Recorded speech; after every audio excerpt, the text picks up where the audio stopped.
Depression and sleep disorder.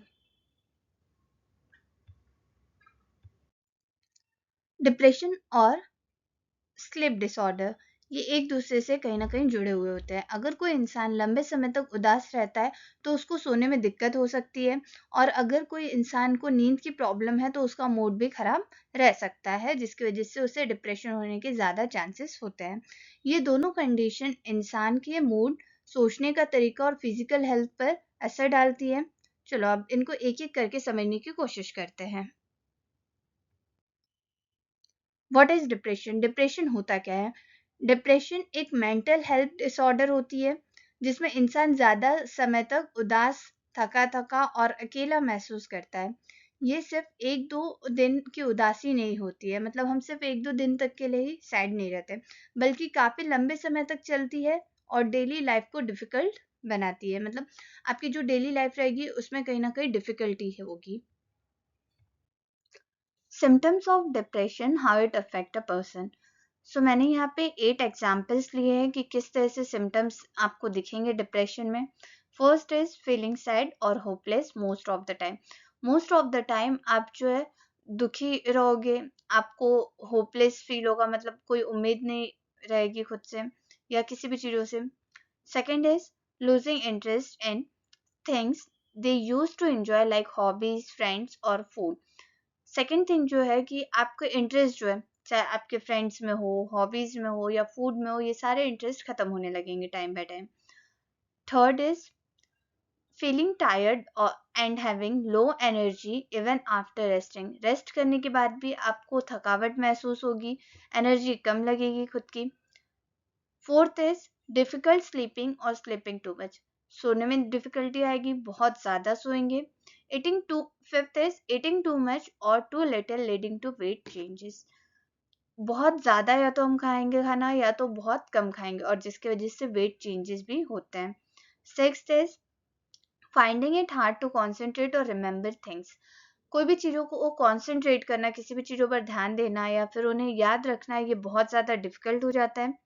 Seventh is feeling worthless और guilty without reason. बिना किसी reason के ही, मतलब हमें बुरा महसूस होगा, हम खुद को दुखी मानने लगेंगे, खुद को उस चीज का जिम्मेदार मानने लगते हैं।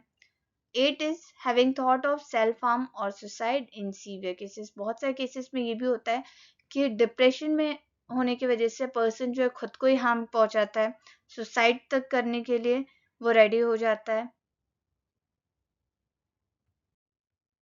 Now causes of depression, why it happen. Depression होता क्यों है? फैमिली हिस्ट्री से हो सकती है, जेनेटिक्स से। इफ पेरेंट्स और close relatives have depression a person में आल्सो गेट इट। अगर फैमिली में किसी को डिप्रेशन है तो दूसरे मेंबर्स को होने के चांसेस भी बढ़ जाते हैं। ब्रेन केमिकल, मतलब न्यूरोट्रांसमीटर की वजह से। Depression happens when chemicals in the brain like serotonin, dopamines are not balanced. जो ब्रेन के केमिकल्स होते हैं जैसे सेरोटोनिन, डोपामाइंस, इनका बैलेंस बिगड़ने की वजह से भी मूड खराब होता है। स्ट्रेसफुल लाइफ इवेंट होते हैं जैसे किसी अपने की डेथ, कोई हमारी जॉब चली जाती है, या रिलेशनशिप प्रॉब्लम। मेडिकल से प्रॉब्लम्स होते हैं, मेडिकल कंडीशन जैसे थायराइड डिसऑर्डर या फिर कोई क्रॉनिक पेन जो बहुत टाइम से चलते आ रहा है। हार्मोन चेंज होता है तब भी, प्रेगनेंसी, मेनोपॉज या थायराइड हार्मोन्स के चेंजेस की वजह से भी डिप्रेशन हो सकता है। टाइप ऑफ डिप्रेशन, डिप्रेशन के टाइप कैसे होते हैं? There are different type of depression. First is major depression, persistent depression, bipolar disorder, and seasonal affective disorder, that is also known as SAD. Major depression बहुत ही ज्यादा उदासी होती है जो 2 वीक्स या उससे ज्यादा टाइम तक रहती है, मोर देन 2 वीक्स भी चलती है कभी कभी। persistent depression, a milder but long lasting sadness for 2 years or more, मतलब कि लंबे चलने वाली डिप्रेशन जैसे 2 साल या उससे भी ज्यादा तक ये चलती है। बायपोलर डिसऑर्डर, इसमें इंसान कभी बहुत उदास हो जाता है और कभी बहुत खुश हो जाता है, मतलब कि कभी बहुत ज्यादा डिप्रेशन में चला जाएगा, और कभी मैनिया मतलब बहुत ज़्यादा खुश महसूस करेगा। SAD सीजनल अफेक्टिव डिसऑर्डर, ये सीजनल चेंज होने की वजह से भी होता है, मोस्टली सर्दियों में होता है, विंटर सीजन में। What are sleep disorder? अब स्लीप डिसऑर्डर होता क्या है? स्लीप डिसऑर्डर वो प्रॉब्लम है जो अच्छी नींद आने में दिक्कत डालती है, मतलब आपको अच्छी नींद नहीं मिलेगी। नींद हमारे बॉडी और माइंड दोनों के लिए बहुत ज़रूरी होता है। अगर नींद सही नहीं मिले तो थकान, इरिटेशन, हेल्थ इशू, ये सब चीज़ें हो सकती है। टाइप ऑफ स्लीप डिसऑर्डर होते किस टाइप के हैं? इंसोम्निया फर्स्ट, सेकेंड है sleep apnoea, narcolepsy, restless leg syndrome RLS, and fifth is circadian rhythm disorder. Now insomnia, नींद ना आना या फिर बार बार उठ जाना, नींद आने में डिफिकल्टीज आना, that is called insomnia. Sleep apnea, सोते वक्त सांस रुक रुक कर चलना, जिस वजह से नींद पूरी नहीं हो पाती है, नींद जो रहती है वो अच्छी नहीं आती है। नार्कोलेप्सी, दिन भर नींद आना और अचानक सो जाना, मतलब कि कभी भी सो सकता। रेस्टलेस लेग सिंड्रोम RLS, रात में पैर हिलाने की स्ट्रॉन्ग फीलिंग जो सोने में दिक्कत डालती है, मतलब मूव होते रहते हैं legs. Circadian rhythm disorder, body clock को डिस्टर्ब होना, मतलब जब बॉडी क्लॉक डिस्टर्ब होती है, जैसे नाइट शिफ्ट में जो वर्कर्स होते हैं उनके लिए ये ज़्यादातर प्रॉब्लम होती है।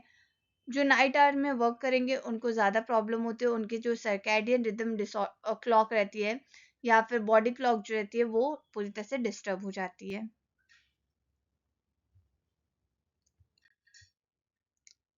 कॉजेस ऑफ स्लीप प्रॉब्लम, नींद की प्रॉब्लम के कारण क्या क्या है?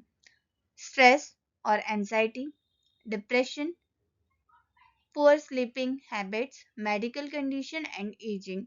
फर्स्ट है स्लीप एंड एंजाइटी, ज़्यादा टेंशन लेने से नींद नहीं आती है। डिप्रेशन, डिप्रेस लोग या तो बिल्कुल नहीं सो पाते या फिर बहुत ज़्यादा सोते हैं। पुअर स्लीप हैबिट, जैसे मोबाइल यूज़ करना, रात को कॉफ़ी पीना या हर दिन अलग टाइम पे सोना, उसकी वजह से पुअर स्लीप हैबिट होती है। मेडिकल कंडीशन जैसे अस्थमा, हार्ट डिसीज या फिर क्रॉनिक पेन की वजह से भी स्लीप पे अफेक्ट पड़ता है। एजिंग, मतलब जैसे जैसे हमारी एज बढ़ती जाती है, उम्र बढ़ती है, उम्र बढ़ने पर भी नींद की प्रॉब्लम होने लगती है। How depression and sleep problems are interconnected, depression और स्लीप प्रॉब्लम एक दूसरे से कैसे कनेक्ट है? नींद और डिप्रेशन एक दूसरे को अफेक्ट करते हैं। अगर डिप्रेशन हो तो नींद बिगड़ सकती है, और अगर नींद बिगड़ जाए तो डिप्रेशन होने का रिस्क बढ़ जाता है। डिप्रेशन की वजह से नींद की प्रॉब्लम होती है। फर्स्ट इज इंसोम्निया, डिप्रेशन में लोग सही से सो नहीं पाते हैं। हाइपरसोम्निया, कुछ लोग डिप्रेशन में ज़्यादा सोते हैं। Next is poor sleep quality, रात में बार बार उठना, नींद अधूरी रह जाना। Next is sleep problem can cause depression, sleep problem की वजह से डिप्रेशन भी हो सकता है। कम नींद लेने से मूड खराब होता है, दिमाग जो ब्रेन के केमिकल्स रहते हैं उनका बैलेंस बिगड़ जाता है।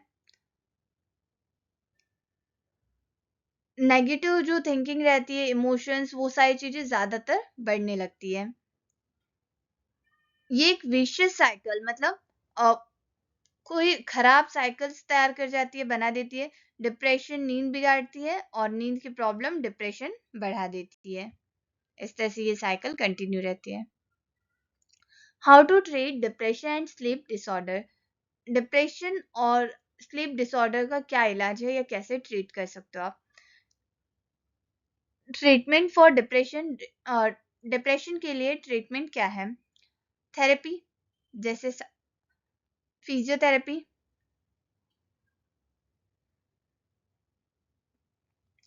एक थेरेपिस्ट से बात करना जो नेगेटिव थॉट चेंज करने में हेल्प करते हैं।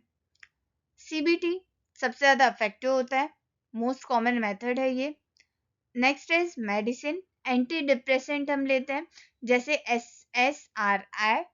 ये हेल्प करती है हमारे ब्रेन को केमिकल्स के बैलेंस को सही तरह से मेंटेन करके रख सके।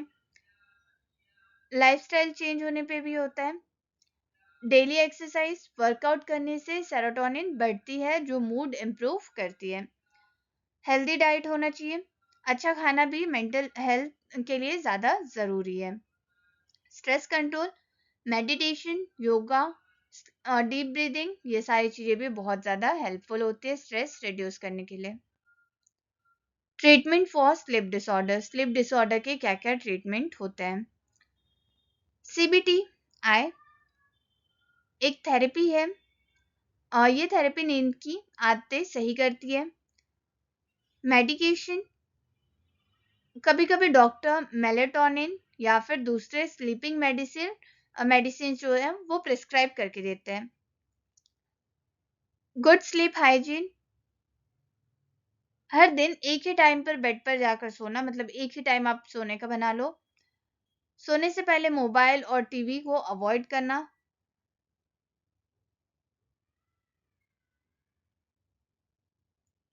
सोने का जो कमरा है आपका उसे रूम को डार्क करो, क्वाइट करो, मतलब शांति रहे वहां पर, और कंफर्टेबल बनाओ कि वो आपको वहां पे नींद आ सके।